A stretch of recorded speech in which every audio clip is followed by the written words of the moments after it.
নমস্কার, শুভ সন্ধ্যা সবাইকে।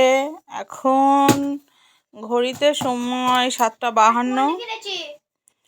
সবাই কেমন আছো? আশা করি সবাই ভালো আছো। আগের ভিডিওতে আমি শিয়ালদায় যাওয়ার জন্য অটো ধরছিলাম, সেটাই বললাম। তারপরে যা হোক অটো ধরে হেঁটে শিয়ালদা পৌঁছালাম।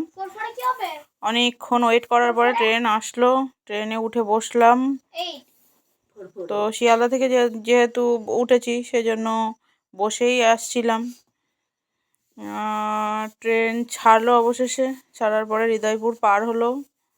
এই হৃদয়পুর স্টেশন পার হচ্ছি আমরা।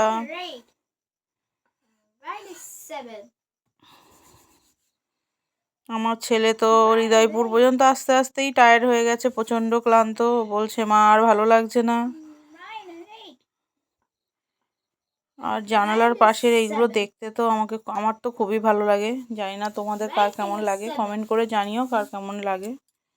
আর আজকে যেহেতু মাঝখানে একটা ট্রেন ক্যান্সেল ছিল, প্রচণ্ড ভিড়, দেখতে পাচ্ছ কি অবস্থা।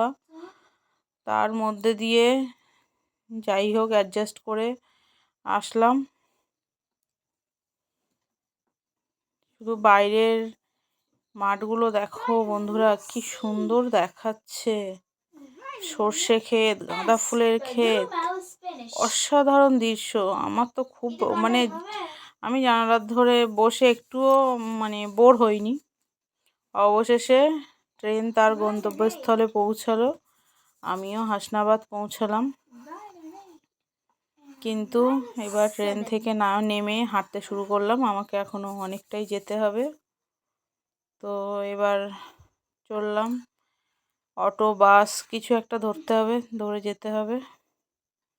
তো স্টেশন থেকে নেমে রাত যেহেতু সন্ধে হয়ে গেছিলো, ওই জন্য আর অটোতে ভিডিওটা নেওয়া হয়নি। এই অটো থেকে নেমে অবশেষে আমরা জেঠিঘাটে পৌঁছলাম। এটা হচ্ছে লেবুখালী জেঠিঘাট। এখান থেকে বোটে করে আমাকে নদী পার হতে হবে। তো এসে অপেক্ষা করছি কখন বোট আসবে। তো বোট এসেছে, এবার আস্তে আস্তে উঠছি। যেহেতু সন্ধে হয়ে গেছে, অন্ধকার, তো খুব সাবধানেই যেতে হচ্ছে।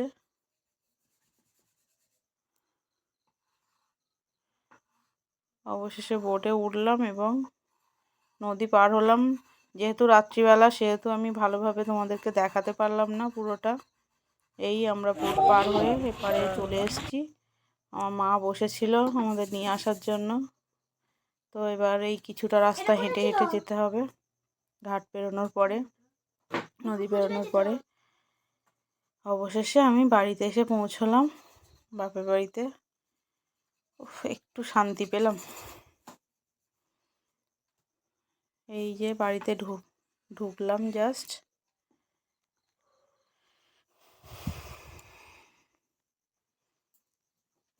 এটা মায়ের ঠাকুর ঘর। এই ঢুকেই আগে ঠাকুর ঘর একটু এলাম। আর এই যে মা আমার ঘর পুরো একদম গুছিয়ে পরিপাটি করে রেখে দিয়েছে, দেখতেই পাচ্ছ। আমি আসবো বলে আমার জিনিসপত্র সব গোছানো।